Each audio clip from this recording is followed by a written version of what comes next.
AITA for telling my sister the things my mom did at my wedding? I got married in August. In the beginning of planning any time I'd set a boundary with my mom, asking her not to send me ideas for things until I asked as I was overwhelmed. I'd be met with big emotions and how I didn't want her a part of the process.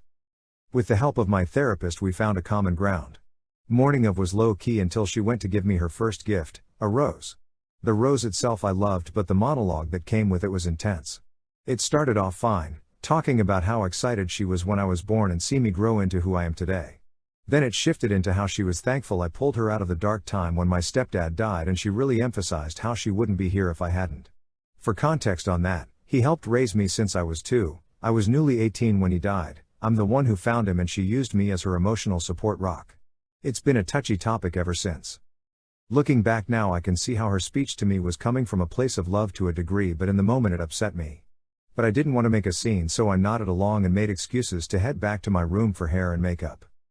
Then 15 minutes before we were supposed to leave for the venue she asked if she could zip me into my dress once we got there. I told her no, and explained that it wasn't because I didn't want her to, but that she physically wouldn't be able to.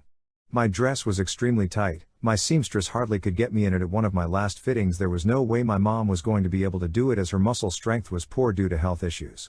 She wouldn't take my answer and fought me on it before giving up and leaving for the venue.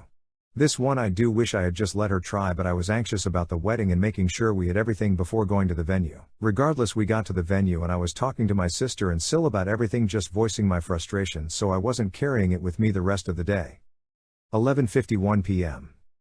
My sister apparently has now told everyone on my mom's side of the family what she did, and they won't talk to her anymore. They don't have a relationship due to things my mom has done to her in the past. But my mom feels like she did it on purpose, and I essentially helped give her the ammo to do so. I know logically this can't be the only reason my family has stopped talking to her, but I can't help but feel guilty. I meant to talk to her about it after the wedding, but it wasn't like we could go back and change things, so I let water run under the bridge and forgave the behavior as we were fine. But having her call me and cry on the phone about it, I feel to blame, and maybe I am.